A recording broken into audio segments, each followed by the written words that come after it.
"Sir, I can make your wife walk again," the boy said. His voice didn't shake, but the man in the tailored overcoat froze in the middle of the sidewalk. The wind swept through the parking lot of Denver's rehabilitation center, scattering dry leaves across the pavement. Mason Grant slowly turned his head. In his arms, Clara lay still, her slender frame wrapped in a thick wool blanket. But beneath it, she wore a soft silk dress, the color of pale oceaniana shade of blue that shimmered as the light caught it. Her eyes were half closed, as if she were trying to vanish into sleep or memory. She was still breathtaking. Even now, 2 years after the accident, even after the weight loss, the pain, the silence carried a kind of grace that seemed untouched by time. Her cheekbones still curved like sculpture, her lips soft and pale against the chill. Mason loved her with a fierceness that surprised even him sometimes. She had been the fire in his otherwise calculated world, the dancer who made everything else feel slow. And now she was all he fought for. The boy couldn't have been more than 9. He wore a worn jacket 3 sizes too big, duct tape wrapped around one of his sneakers, and a red beanie pulled down almost to his eyebrows. He sat cross-legged on a flattened cereal box beside the entryway, a beat-up sketchpad resting on his lap. Mason stared. "What did you just say?" The boy stood. He tucked the sketchpad under one arm, eyes calm. "I said, I can help her walk again." Mason tightened his hold on Clara. Her fingers twitched at his collar as if to tell him it was okay, but her eyes never opened. He glanced around. No cameras, no press, just the hum of engines and the smell of stale hospital coffee drifting in the air. This had to be a joke, a cruel one. "I don't have time for this," Mason muttered and stepped toward the doors. "I don't want your money," the boy added. Mason stopped. That was new, Clara's voice rasped, soft and dry. "What's going on?" "Nothing," Mason said quickly. "Just a kid messing around." But the boy stepped forward again. "1 hour," he said. "That's all I ask." "Let me try." Mason's jaw tightened. He was used to nonsense suits with fake charities, reporters pretending to be baristas, bloggers begging for sound bites. But this was different. The boy didn't look like he wanted attention. If anything, he looked like he'd rather disappear. Mason turned again, this time with purpose, and marched into the building. He didn't look back, but the boy's words lingered, following him through the elevator doors and down the pristine white hallways. That night, Mason sat alone in his study. The lights dimmed to a dull amber. Outside, snow dusted the treetops on Crestview Drive. He sipped from a glass of bourbon, untouched for an hour. On the nearby couch, Clara was curled beneath a heated blanket, the hem of her silk dress just visible near her ankles. The television glowed silent. Her legs, once the strength behind a decade of ballet performances at the Paramount Theater, now lay unmoving, pale under the blanket's edge. He watched her fingers dance over a photo in her lap. The two of them at the Grand Canyon, 10 years younger, sun in their faces. "You're staring," she said softly. Mason blinked. "Just thinking about that boy." He hesitated. "How did you know?" "I wasn't asleep," she said. His voice. "It reminded me of someone." Mason leaned forward. "You don't believe it, do you?" Clara smiled faintly. Of course not, but he believed it. That's what I heard. Ah. Mason stood and paced toward the window. The boy had said it like it was truth, not desperation, like someone had shown him how and he was just waiting for someone to listen. You don't think I've tried everything, he muttered. I think you're tired, Clara whispered. He turned. I am tired of hoping. Tired of false starts. Tired of seeing you hurt every time they tell us there's still no progress. She said nothing for a while. Then, so, what's one more hour? Mason didn't respond. But the next morning, just after 10 o'clock, he parked near a quiet corner of Harrington Park. He didn't tell Clara where they were going. He just wheeled her to the far side of the empty basketball court. Under the shadow of a rusted oak tree, where the boy was already waiting, sketchpad beside him, a small towel folded neatly on the bench. The boy looked up, not surprised. He simply nodded once and said, "Thank you for coming." Mason didn't speak. Clara glanced between them, eyes narrowed. "What's your name?" she asked. "Jaden." "Okay, Jaden," she said, voice gentle. "Let's see what you've got." Mason crossed his arms. He was already regretting being here, but something in Clara's tone, something like hope wrapped in skepticism, held him in place. Jaden opened his bag and pulled out a warm cloth bundle that smelled faintly of cinnamon. Mason raised an eyebrow, but said nothing. 1 hour, Jaden repeated. That's all I need. Mason glanced down at Clara. She gave the faintest of nods. He exhaled. Then let's begin. Do you think Jaden can really do it? Is he just a playful kid with big dreams? If you believe in miracles, hit 1 in the comments. If you don't, press 2. Now, let's continue the story together, brought to you by BUP Stories. Jaden didn't hesitate. He knelt gently on the towel he had laid across the concrete and opened his small duffel bag. Inside were a pair of thick socks, a tennis ball, a folded hand towel, and a soft pouch filled with something warm and faintly scented like cinnamon and cloves.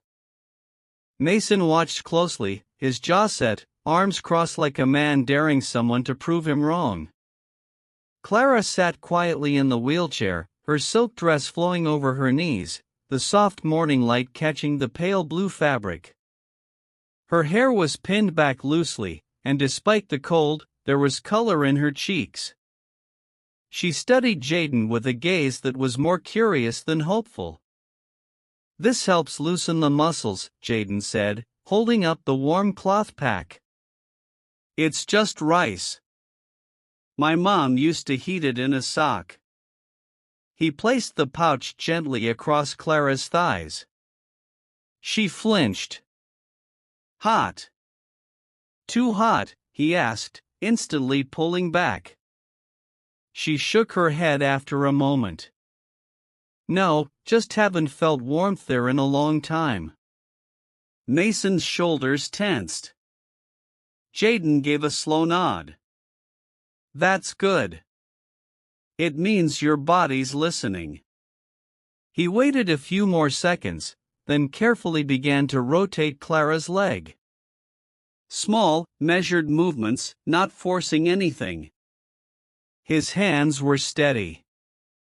Not the clumsy motions of a child, but the practiced, attentive touch of someone who knew when to stop, when to go slower, when to breathe. Clara blinked.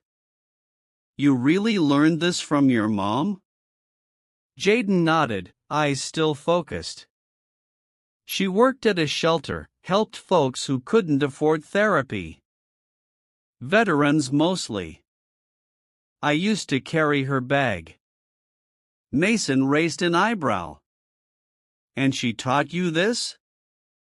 She said, "The body doesn't always need machines.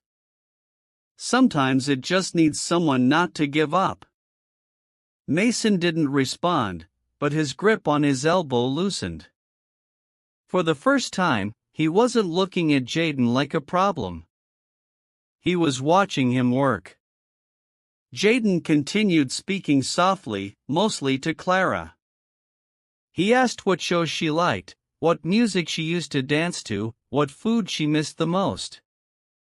At first, her answers were clipped, but gradually she opened up. "I used to make lemon pasta," she murmured. "With roasted shrimp." Mason tried to copy it once and set off the fire alarm. Jaden smiled. "Sounds like something I'd do." Clara laughed, a small, surprised sound that made Mason's heart twist. Then came a moment. Jaden tapped lightly on her right knee. "Do you feel that?" Clara blinked slowly. "I think so." Pressure, not pain, just a kind of push. Jaden looked up at Mason. "That's good." Mason stepped forward. "She sometimes says that in her sessions." "Yeah," Jaden replied. "But those sessions are in sterile rooms with wires and noise.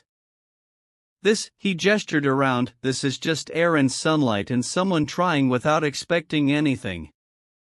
They continued for another 20 minutes. Jaden showed Clara how to flex her ankle gently. How to imagine sending signals from her hip down to her toes like sending a letter through a long hallway. She tried. There was no movement, but she didn't look defeated. "I'll show you again next week," Jaden said, packing his things. "Your muscles still remember. We just have to help them speak up." Mason cleared his throat. "We're not making promises." Jaden nodded. "I'm not either. I'm just trying." He stood and backed away. Clara smiled at him, small, genuine. Mason watched her face, then glanced at the boy. "Same time." Jaden's eyes lifted. "If you'll be here, I will." Mason didn't say thank you. He didn't say anything. He simply wheeled Clara back to the car in silence. But in the rearview mirror, he caught a glimpse of Jaden sitting back down on the bench, sketchpad in hand like nothing extraordinary had happened. That night, Clara sat by the window with her hands folded in her lap. She didn't say much during dinner. Mason watched her, uncertain. Finally, she said, "I want to try again next week." He didn't respond right away. Then, "All right." She turned to look at him. "Do you think I'm crazy?" "No," he said quietly. "I think maybe we've both stopped believing anything could change." Clara gave him a faint smile. "Then maybe that's what needs to change first." Mason didn't sleep well that night. Not because of worry, but because for the first time in a long time, he wasn't entirely numb. Something had cracked open. Not faith, not hope, but possibility. And for a man like Mason Grant, that was already dangerous. The next Sunday morning was crisp with a pale sun hanging low above the trees of Harrington Park. The basketball court was empty again, save for a few birds circling above the rusted hoops. Mason parked the SUV under the same sycamore near the curb. He didn't say anything as he got out. Clara was already dressed, her silk blue dress replaced by a long-sleeved cream blouse and soft gray slacks. Her hair was pulled back in a loose twist, and there was a calmness in her face that hadn't been there for months. Jaden was already there, seated on the bench beneath the oak tree, his duffel bag at his feet, the towel already laid out. He wore the same oversized coat, the same red beanie pulled down low. But this time, he stood when he saw them, a small smile appearing on his face like he'd been expecting them all along. "You came back," he said. Mason gave a tight nod. "We said we would." Clara smiled at him. "Good morning, Jaden." He nodded politely. "Morning, ma'am." They moved to the bench in silence. Mason helped Clara out of the car and into the wheelchair, wheeling her onto the towel with practiced gentleness. Jaden knelt again, his hands moving with quiet routine as he unpacked the same tools. The warm rice pack, the tennis ball, the towel, a small bottle of lotion. "This smells like lavender," Clara remarked as he opened the lid. "My mom used to say lavender calms the nerves," Jaden replied. "She said the body can't heal if the mind is panicking." He applied it gently to her knees, massaging in slow circles.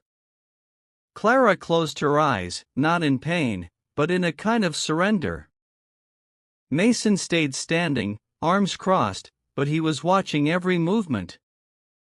Jaden's voice stayed low, steady. He asked Clara about the music she used to dance to. She answered with pieces from Tchaikovsky and Rel, memories spilling slowly like sunlight over an old photograph. Then Jaden changed the subject. "Do you ever imagine walking again?" Clara opened her eyes. "Every night and every morning I remember I can't." Jaden looked down. "My mom used to say the body remembers even when the world forgets." He placed his hands along her thighs and tapped her shin lightly. "Can you feel that?" Clara focused. "Not clearly. Like someone knocking on a door in another room." "Then let's open that door," he whispered. For the next 40 minutes, Jaden guided her through new stretches. This time he had her flex her toes or try to. He encouraged her to picture her muscles responding like they once did. She tried. Her brow furrowed with concentration, but no movement came. Jaden didn't flinch. Trying matters. Every signal you send is a message, even if it hasn't been delivered yet. "How well?" Mason shifted slightly, his posture easing without realizing it. At the end of the session, Jaden pressed her knee gently and asked, "Did you feel that?" Clara didn't answer right away. Then she said, "It felt like warmth." "Not touch, but warmth." Jaden smiled. "That's a start." Mason stepped forward. "You ever think of doing this for a living?" Jaden shrugged. "I used to want to when Mom was still around, but life went the way it went." He stood and began packing his things. Clara looked at Mason. "We're coming next Sunday." Mason nodded slowly, then turned to Jaden. "Do you have somewhere to go after this?" Jaden's shoulders tensed. "I go around." "You live with someone?" Jaden paused, then muttered, "Sometimes." Clara's eyes softened. She didn't push. But when Jaden turned to leave, she called after him. "You remind me of someone I used to dance with," she said. "He wasn't the strongest or the fastest. But he always knew when to catch me." Jaden turned back. He didn't smile, but his eyes met hers for a long second. "Then maybe I'm in the right place," he said. That night, Mason stood in the kitchen drying a dish he'd already dried twice. Clara was in the living room humming softly, something from Swan Lake. He watched her for a moment, the way she adjusted the cushion under her back, the way her fingers moved rhythmically to the music. She smiled again today, he said aloud, though no one was there to hear. And then after a moment of silence, he added, so did I. The fourth Sunday came with a chill in the wind and gray clouds drifting low above the Denver skyline. Harrington Park looked quieter than usual. The swings creaked slightly in the breeze and the basketball court was wet with last night's drizzle. Mason pulled up slowly in the SUV, glancing toward the bench under the oak tree. Jaden was there as always, sitting with his duffel at his feet, his hands tucked into his sleeves. But something was different. Jaden looked smaller today, not just in size, but in energy, as if the weight of the week had pressed him lower to the ground. Mason helped Clara out of the vehicle with practiced care. She wore a thick knit shawl over her shoulders and soft wool pants, her hands covered in leather gloves. As he wheeled her across the wet pavement, she whispered, "He doesn't look well." Mason nodded. "Neither do you." Clara gave him a small smile. "Then we're even." Jaden stood when they approached, brushing damp leaves off the towel he had laid out. "Sorry," he said. "I got here late. Had to warm the rice at the gas station microwave across the street." "No problem," Clara replied gently. "We're just glad you're here." They settled into their usual positions. Jaden knelt in front of her, his hands moving a little slower this time. The rice pack was warm but not hot, and Clara didn't flinch when it touched her legs.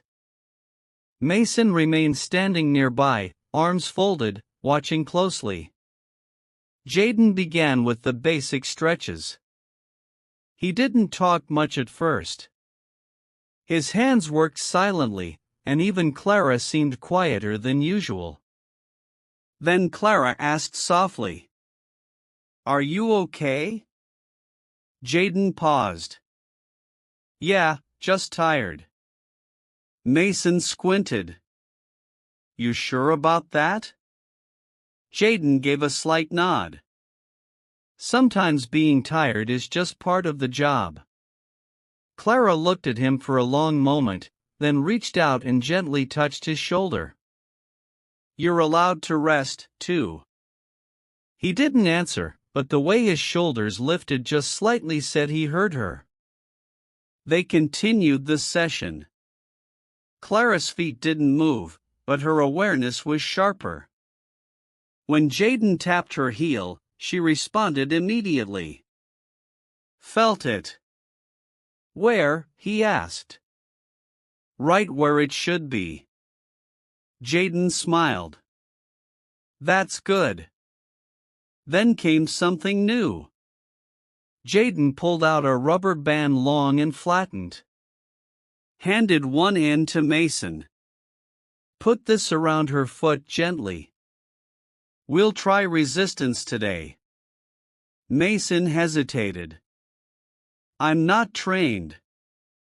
Jaden looked up. "You're her husband." Mason blinked, then crouched beside Clara and did as instructed. Together, they worked through a series of small motion presses, knee lifts, toe curls. Most didn't result in visible movement, but the effort was there, and Jaden responded to each one like it mattered. After 30 minutes, Clara was sweating lightly. Her cheeks were flushed, and her breathing was a little faster. "I'm okay," she said when Mason offered to stop. "Let's finish." Jaden looked proud. Not loud about it. Just quietly proud. The way someone is when they see someone else doing something hard and refusing to quit. As they wrapped up, Mason handed Jaden a small paper bag. Inside was a sandwich, an apple, and a bottle of water. "You didn't have to," Jaden said. "I know," Mason replied. "But I wanted to." Jaden nodded once, tucked the bag beside his duffel, and stood. He looked like he was about to say goodbye when Clara spoke again. "Jaden," she said, "what happened to your mom?" His body stiffened for half a second. Then he exhaled. "She got sick real fast. There wasn't insurance. Just me. She passed last winter." "I'm so sorry," Clara whispered. He gave a small shrug. "She taught me what I needed to know." Mason's voice was quiet. "And what's that?" Jaden glanced between them.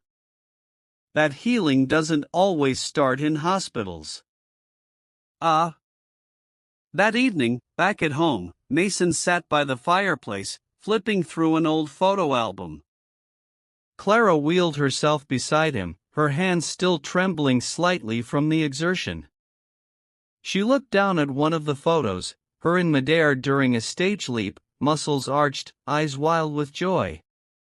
She didn't say anything for a moment, then quietly, "Do you think I'll dance again?" Mason didn't answer right away. He reached over and took her hand. "I think if there's even a 1% chance, it's worth fighting for." Clara smiled through wet lashes. "Then we keep fighting." Outside, the wind shook the branches. But inside their house, something was growing, quiet, stubborn, and warm, like hope learning how to walk. The fifth Sunday arrived under a heavy gray sky, and the air carried the weight of something unspoken. Mason knew it the moment Clara refused breakfast. She didn't say anything as he brewed coffee. Didn't look up when he placed a blanket over her knees in the passenger seat. Her hands were still too still. At Harrington Park, Jaden was already there, sitting quietly beneath the oak tree. His sketchpad was open, but he wasn't drawing, just staring down at a half-finished page. When Mason opened the car door, Clara didn't move.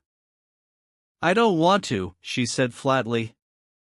Mason looked at her, unsure if he'd heard right. "I don't want to go out there," she repeated.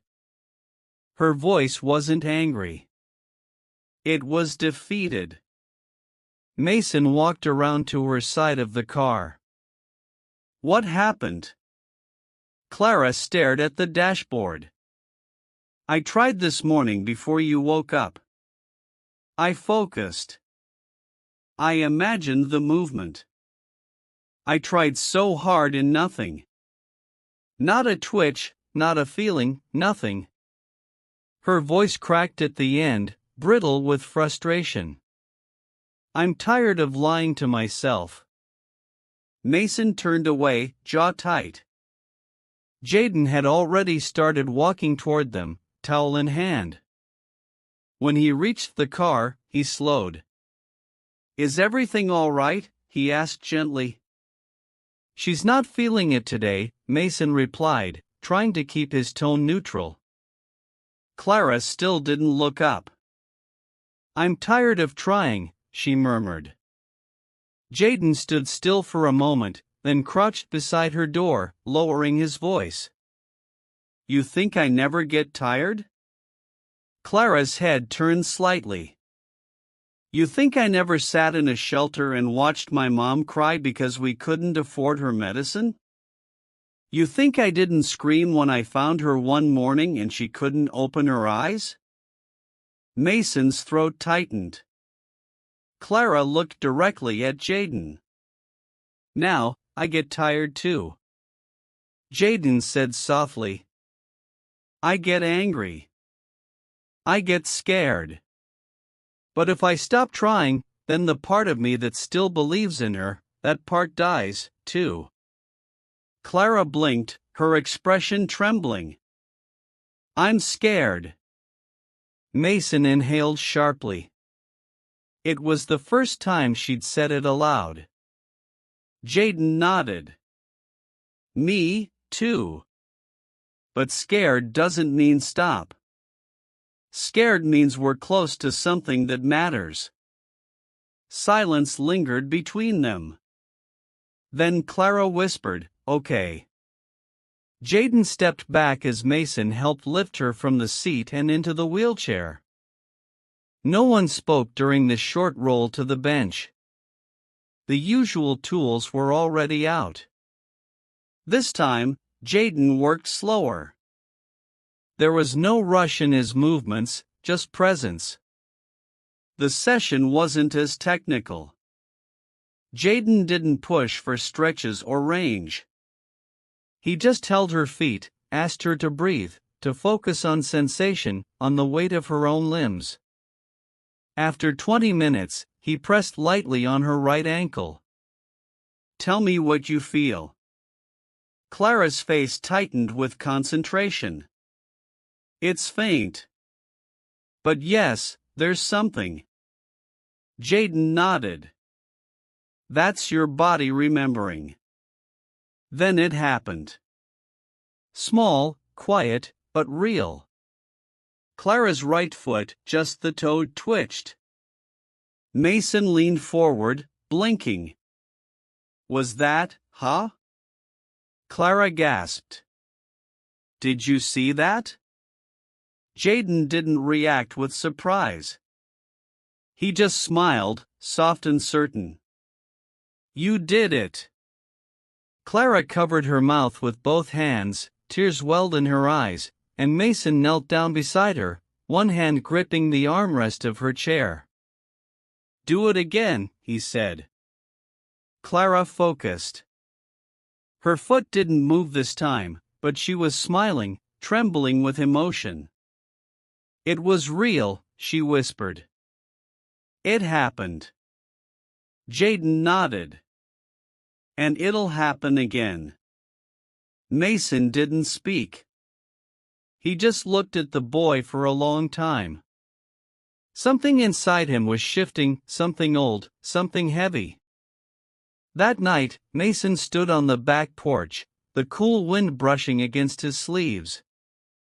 Inside, Clara was on the phone with her sister, retelling the moment, laughing through tears. He watched her through the kitchen window and didn't blink. Jaden had given them more than a twitch of a toe. He'd given them something they thought was gone for good. Tomorrow, Mason decided he'd make a call. He didn't know where Jaden slept at night, or if he had food every morning, but he was done watching that boy disappear into shadows. Some bridges weren't meant to be observed from a distance. Some you walked across together. Mason opened the front door just after sunrise the next morning, coffee mug in hand, still wearing the same flannel pajama pants from the night before. He wasn't sure what he expected, but there he was. Jaden stood at the edge of the driveway, a worn backpack slung over one shoulder, a rolled-up blanket under one arm. His red beanie was pulled low, and his sneakers, still wrapped in duct tape, looked even more battered in the early light. "Right on time," Mason said. Jaden didn't smile. "You said if I needed a place, I meant it," Mason replied, stepping aside. "Come in." The boy hesitated only a moment before walking through the doorway. Inside, the house was warm, quiet. Clara was still asleep upstairs. The scent of cinnamon and brewed coffee filled the air. Mason showed him the guest room, a small space near the back with a soft bed, clean sheets, and a desk by the window. Jaden dropped his things gently, as if afraid to disturb the quiet. "You can stay as long as you need," Mason said. "No questions, no pressure." Jaden nodded. "Thanks. Later that morning, Clara wheeled herself into the kitchen, her eyes widening when she saw the boy seated at the table, sketching quietly with a cup of orange juice nearby. "Jaden," he looked up. "Good morning, ma'am." Her smile was full and instant. "So, you're the house guest I heard moving around." He shrugged shyly. "Didn't want to be loud." Clara wheeled herself to the table and reached across to touch his hand gently. "You're not loud. You're exactly what this house needed." That afternoon they returned to Harrington Park, not because they had to, but because they wanted to. Mason carried Clara's chair from the SUV while Jaden rolled out the towel on the usual spot near the oak tree. A few joggers passed by and one woman walking her dog smiled at them. The place didn't feel cold anymore. It felt lived in, claimed. "Ready?" Jaden asked. Clara nodded. "Let's keep going." Today they worked on toe curls again, then ankle rolls. Jaden added a small weighted bean bag to her foot, instructing her to lift against it. She couldn't lift it yet, but she could feel it there. Feel the challenge. Mason joined in, seated cross-legged on the grass, mirroring some of the movements Jaden demonstrated. "You're bending the wrong way," Jaden said with a straight face. Mason gave him a side glance. "Haven't stretched since Clinton was president." Clara laughed, her voice light and musical. Jaden smiled, too.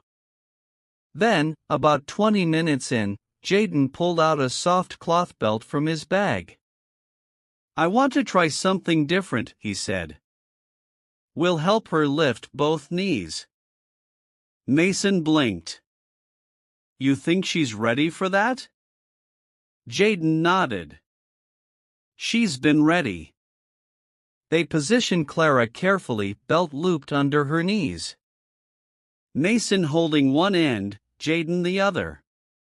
Clara closed her eyes, concentrated, breathed slowly.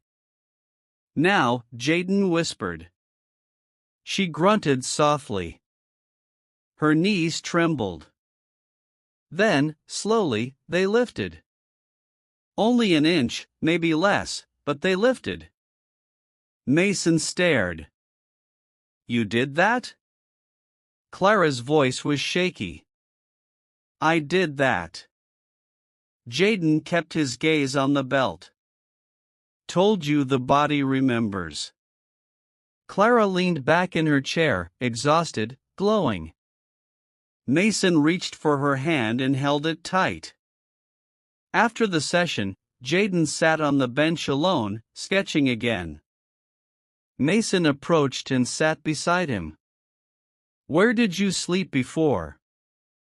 Mason asked. Jaden hesitated. "Shelter sometimes. An old bus depot. A laundry room once." Mason exhaled through his nose. "You've been through more than any kid should." Jaden shrugged. "I had Mom. She made the hard stuff feel less hard." Mason looked at him for a long moment. "You ever think about going back to school?" Jaden didn't answer right away. "Sometimes I don't know if I'm good at school stuff." "You're good at people," Mason said. "And that's rarer." Jaden nodded slowly. "I want to help people walk again like Mom did." Mason gave a slight smile. "Then we'll figure out how to get you there." The sun dipped lower in the sky, casting long shadows across the pavement. From the bench, they could see Clara practicing gentle toe taps on the towel. Her face set in quiet determination. Something was building, slow but steady, not just movement, not just strength, but a family. And none of them dared say it aloud yet. But all three of them knew. They were no longer fighting alone. The following Sunday arrived with a strange kind of stillness in the air. Harrington Park was quieter than usual, almost like it was holding its breath. Jaden felt it the moment he unzipped his bag and laid out the towel. He had his rice pack warmed, his tools ready, and a spare set of resistance bands folded neatly beside the bench. But something tugged at his chest, a pressure he couldn't name. The SUV rolled in later than usual. Jaden stood up, alerted. Mason got out quickly and moved around to the passenger side. Clara didn't open the door. Jaden walked over just as Mason helped her into the chair. She wasn't smiling. Her face was pale, her shoulders tight, her lips pressed into a thin line. "She doesn't want to do it today," Mason said sharply. "Just go easy." Jaden's expression didn't change. He knelt beside Clara anyway. "What happened?" Clara crossed her arms, her gaze locked on the cracked pavement. "I tried again this morning. I woke up early, warmed my legs, did everything right, and nothing happened. Not a twitch, not a feeling, nothing." Her voice cracked at the end, brittle with frustration. "I'm tired of lying to myself." Mason turned away, jaw tight. Jaden didn't move. "You think you're lying?" "I've been chasing shadows," she snapped, pretending that one toe wiggle means I'm on my way back to the stage. "It does mean that," Jaden said, calm as ever. "No, Jaden. It means my nervous system fired once by accident. I'm still in this chair." Jaden sat back on his heels. "You're allowed to be mad. I get mad, too. Sometimes I'd yell into a pillow so loud my throat would burn. But I didn't stop because stopping is when it really ends." Clara's eyes glistened. "I'm scared." Mason turned around at that, his expression softening. It was the first time he'd heard her say it that plainly. Jaden leaned forward. "Scared doesn't mean stop. It means you're close. Closer than ever." She didn't respond right away. Then, in a voice barely above a whisper, "Then help me try again." That was all he needed. They began simply, gentle massage, warming her knees, stretching each leg slowly. Jaden didn't speak much. Neither did Clara, but Mason stayed close, kneeling when needed, lifting when asked, his hands steadier than usual. 30 minutes passed. Then, as Jaden tapped her right ankle and gave the familiar cue, Clara inhaled deeply, focused, and her right foot moved. Not a twitch, not a wiggle, a slide. It scraped slowly against the towel. Maybe an inch, maybe two. Jaden sat back. "You did it." Clara's hand flew to her mouth. "Oh my God." Mason dropped to his knees. "Do it again." And she did, slower this time, but with more control. Her eyes were wide, shining. Her voice trembled. "I moved it." Jaden didn't say anything. He just sat back and let her feel it fully, completely. Mason put both hands on her legs, his head bowed for a moment. When he looked up, his voice cracked. "We're not chasing shadows anymore." Clara laughed through tears. "I needed that." Jaden finally smiled. "That's what I'm here for." That night, the house didn't feel like a quiet recovery room anymore. Clara played her old records. Mason cooked pasta and actually didn't burn anything.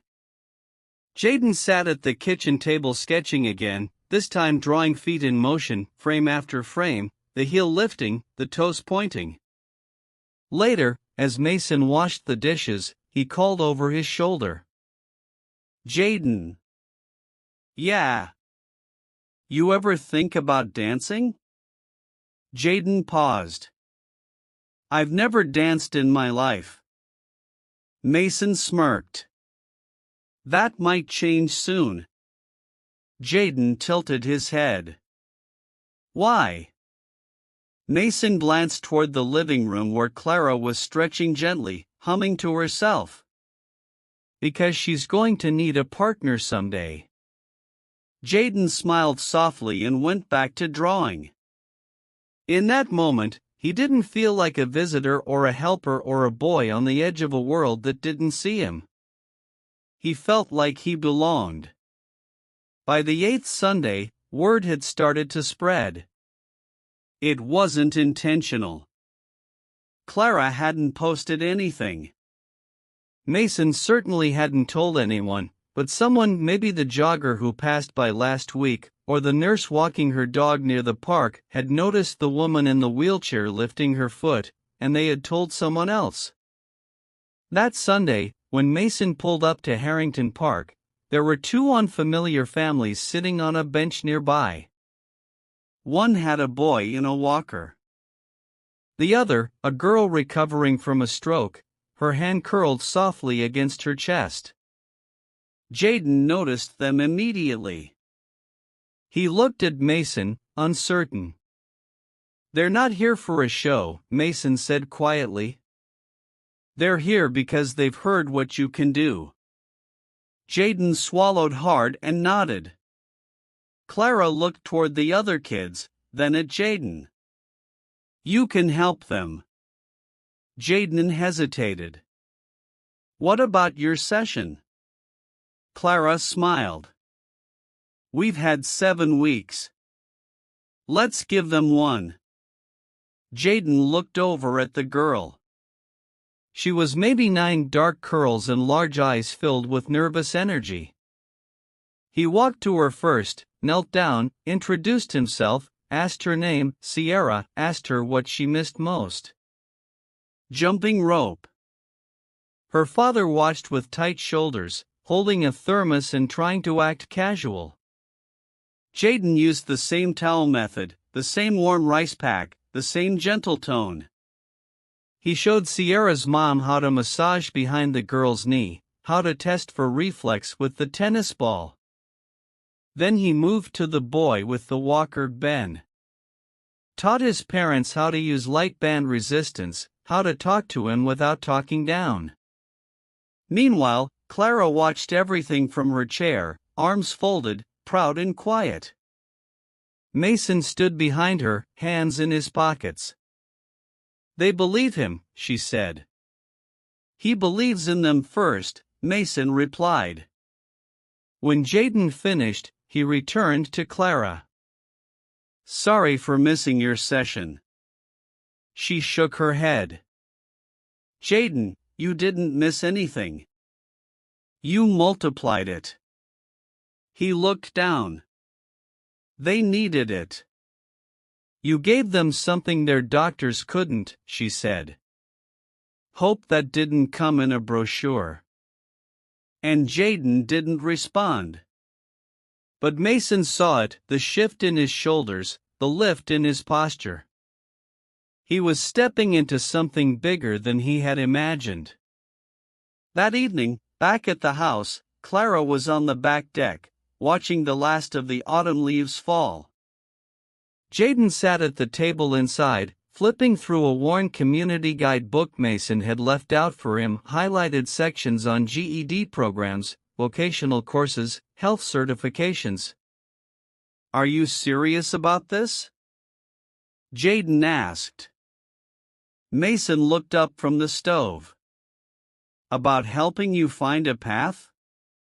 "Yeah, dead serious." Jaden ran his fingers over the page.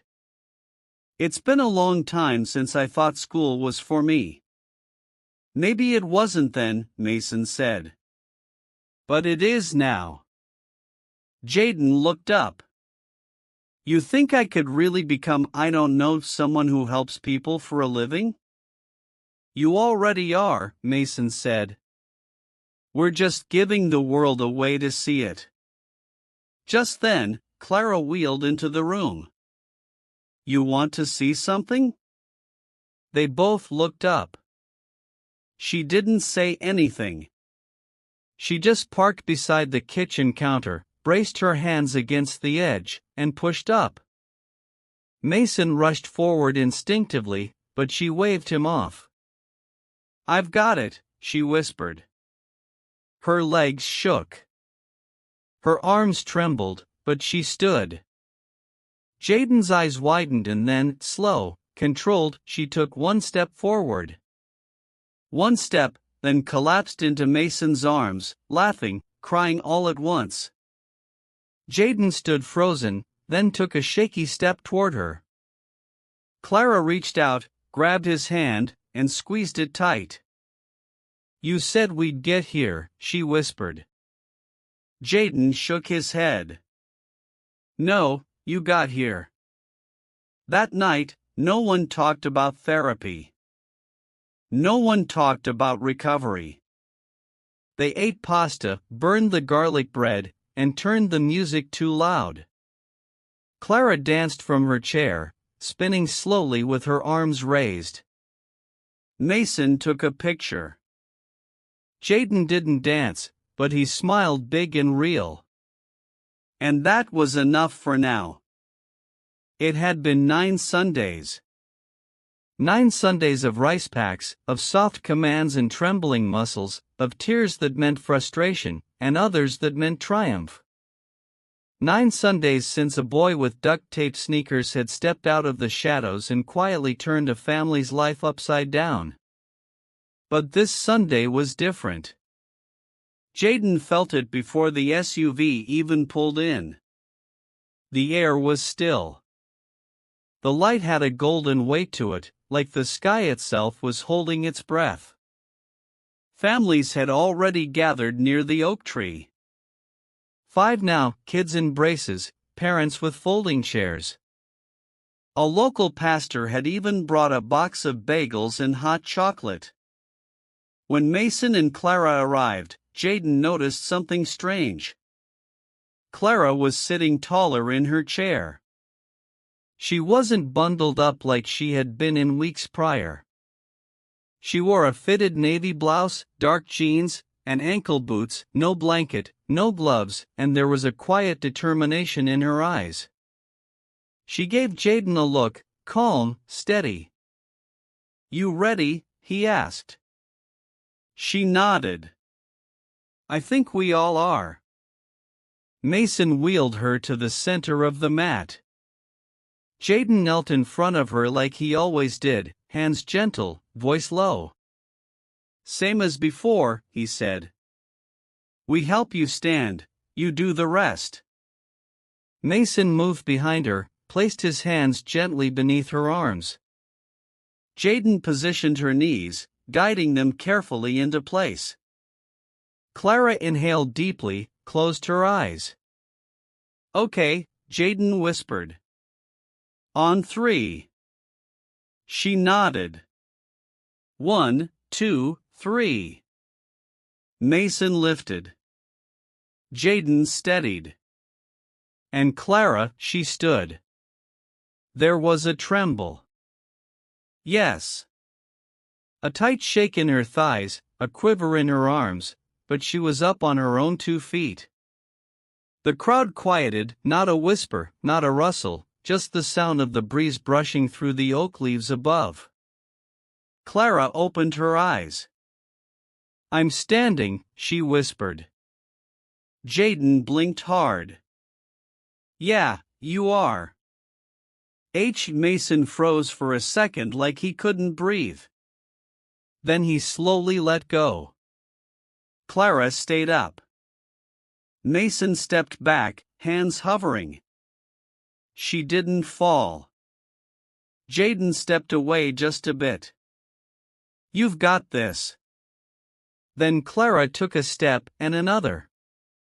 And because she was Clara, graceful, fearless, relentless, she took a third. The third step faltered. Her knees buckled and she stumbled forward right into Mason's arms. He caught her instantly, his hands shaking as he held her, forehead pressed against hers. "You did it," he whispered.